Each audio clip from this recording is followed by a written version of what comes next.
You're reading Indian history, being tired of reading the same plot over and over where aggressive invaders shatter defending Indians is now making you wonder.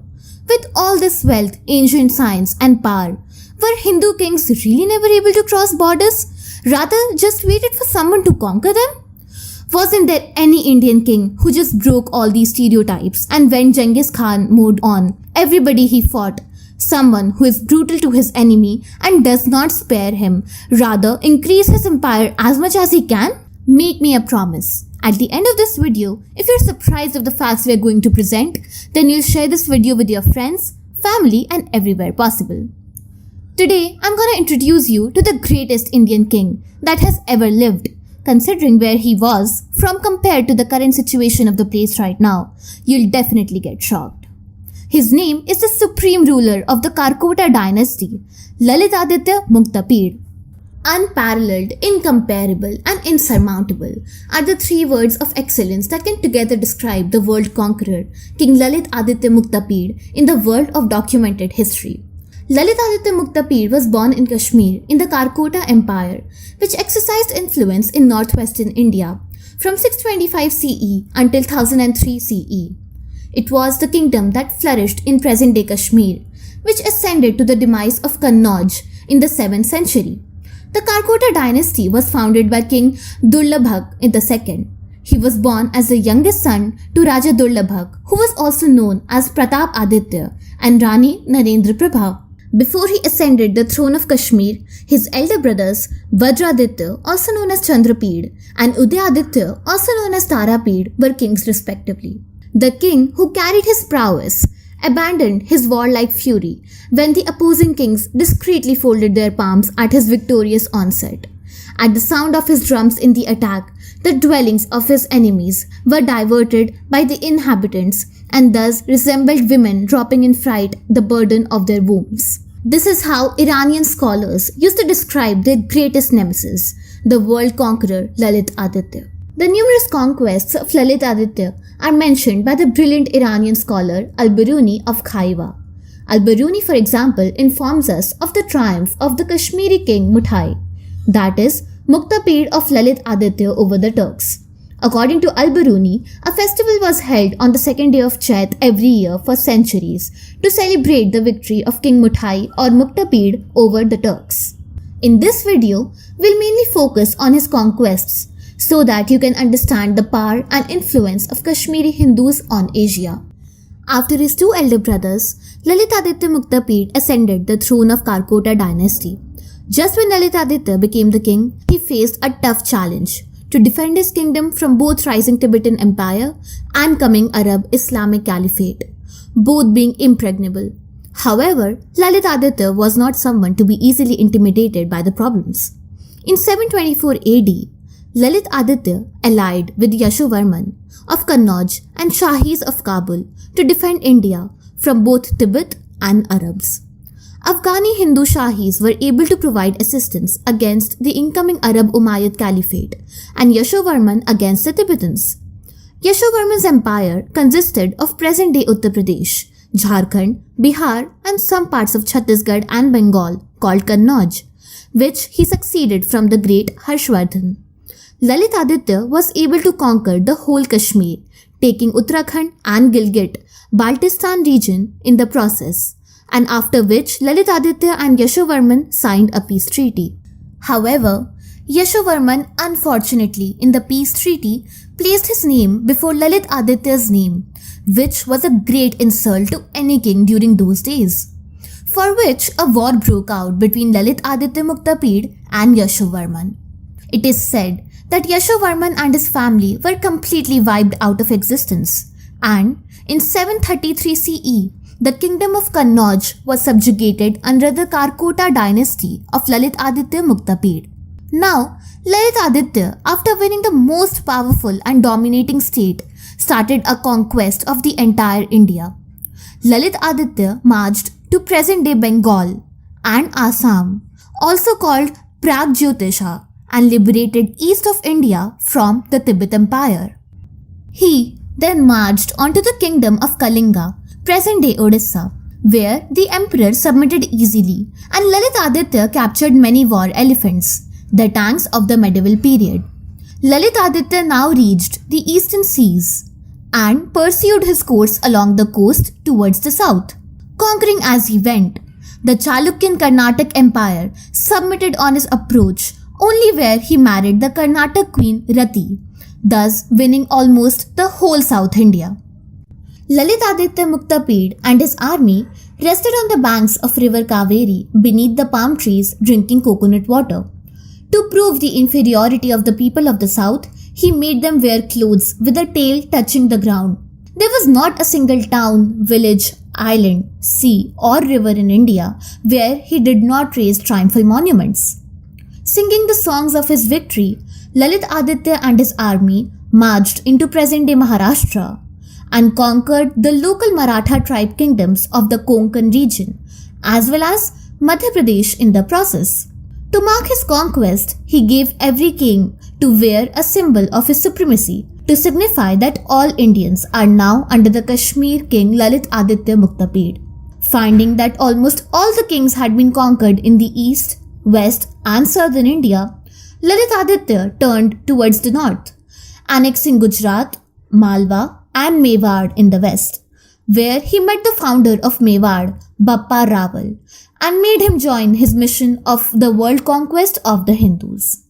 After Muhammad bin Qasim won Sindh, the Umayyad Caliphate commander for Indian invasions, he appointed Al-Junaid as the governor of Sindh in 730 CE and gave him orders to annex Punjab and Kashmir for the Caliphate. This was also the first ever attempt of Islam to spread into Indian subcontinent through north via Indus, but were met with huge and strong forces of Lalitaditya Muktapida. Both forces met at today's Punjab, and the battle for Punjab began.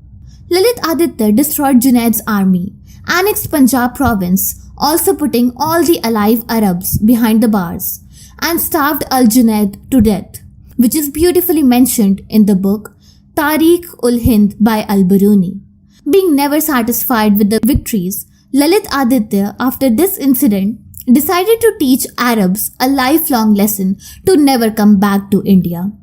Lalitaditya Muktapida sent a letter to Chinese ruler of the Tang dynasty, who we would be discussing later, for a formation of an invincible force, which is mentioned in the Chinese book Jing Tang Su, and by making a large Hindu alliance with Indian tribes like Rajputs, Kashmiris, Assamese, Mahar tribes of Maharashtra and Uttarakuru of Uttarakhand, making it a force of 150,000 with 80,000 Chinese soldiers charged the caliphate, winning Zabul, northern Pakistan, and Kabul and Ghazni, then Badakhshan, the present-day Afghanistan, hence winning both nations. While Lalitaditya was winning Afghanistan and northern Pakistan, Bappa Rawal with his army, combined with Lalitaditya, completely destroyed Umayyad Caliphate in the Sindh and Balochistan of Pakistan, and was now reaching to the borders of Iran, thus re-establishing the ancient Akhand Bharat or whole Indian subcontinent under one rule, which was previously done by the Mauryan dynasty under Chandragupta Maurya. Lalitaditya completed one-third of his global conquest. The greatest Hindu duo of Lalitaditya Muktapida and Bappa Rawal was just getting started. Lalitaditya attacked Tukhara, land of Turks, passing through the caliphate again, but this time crushing their heads by war elephants. Then in Bukhara, in present-day Uzbekistan, he slaughtered the whole army, including the ruler Momin al-Hayad 4 times, thus winning Turkestan or Transoxiana, which consists of modern-day Uzbekistan, Tajikistan, southern Kyrgyzstan and southern Kazakhstan subsequently, and hence he reached till Caspian Sea. To embarrass Turks, Lalitaditya ordered to put both their hands behind their backs and shaving the front part of their heads as a symbol of accepting supremacy of a Hindu king. Lalitaditya, after subduing Central Asia, also held command on the hearts of ancient Silk Route. He subsequently conquered Iran and drove out Arabs completely by cutting them one by one, also in a form of revenge of what Arabs did to the Persians. whole Central Asia was now experiencing and embracing the rich and beautiful culture of Kashmir thanks to the efforts of the numerous Kashmiri monks and the Kashmiri settlements in the various Central Asian cities under Lalitaditya Muktapida. Remember we discussed the Tibet Empire? You think Lalitaditya will spare them for taking over the Himalayas, the pride of the Hindus? Remember when we said you'll be shocked? Let's continue then. By the time Lalitaditya was winning half of Asia, the other half was growing powerful. During the 8th century, there were two major powers in China, Tibetans and the Chinese Tang dynasty. The Chinese Tang dynasty was at its zenith of power in the beginning of the 7th century. However, in the beginning of the 8th century, it had lost a lot of its territories in central China to the Tibetan Empire. There was a constant warfare between these two empires for supremacy in China, including common civil wars. Realizing the situation between the Chinese and the Tibetans, Lalitaditya used this opportunity to establish his foothold in the northeast of China. After putting Central Asia under the Hindu rule, Muktapida travelled across from Persia or Iran back to Kashmir. Lalitaditya, being a smart diplomat, convinced Chinese for their support against Tibetans in 746 CE. Chinese provided him with their military and material aid, which included advanced infantry armor and heavily armored cavalry. With such a might, Lalitaditya, first to get the upper hand against Tibetans in their own land, charged onto the northern western China and wrestled large territory which included Turkish tribe kingdoms of Kucha and Turfan in present-day Xinjiang region, just below Mongolia. Now it was turn for Tibet Empire. Lalitaditya, with the help of Chinese tanks, defeated the Tibetan king in 747 CE, getting the Himalayas back to the Hindu control and conquering southern Tibet and Nepal, thus extending his territory from China, Nepal to Iran in the lands of Umayyad Caliphate, Caspian Sea in Central Asia to River Kaveri in South India.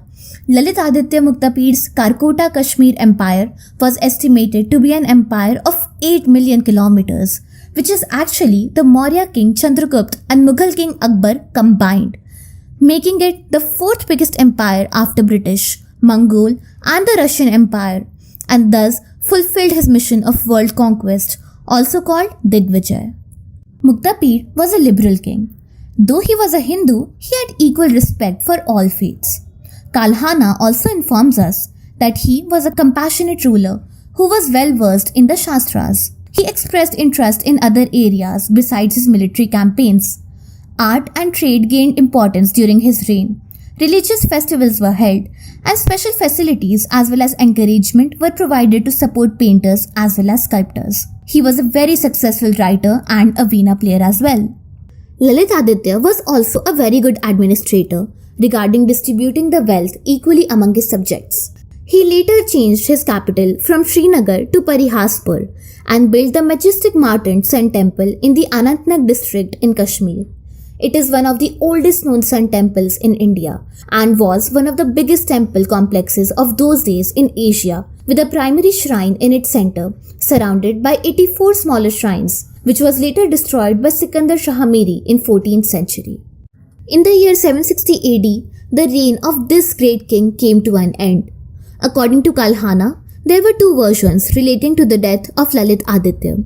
One version states that this king perished during a military campaign in eastern Iran due to heavy snowfall, which occurred out of season. According to the other version, Lalitaditya's army perished in Xinjiang in 756-57 AD. Unable to bear the humiliation, he burnt himself along with his generals. According to the chronicled account of Kashmiri historian Kalhana's Raja Tarangini, Lalitaditya's rule lasted for 36 years, 7 months and 11 days. Either way, he was born a leader, and in just a span of 36 years, he became the world conqueror, creating the world's fourth largest empire.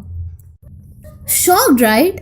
According to my personal opinion, such an extraordinary king like that getting absolutely removed from the golden pages of history, and instead European kings are glorified even after losing completely, justifies the saying, winners write history.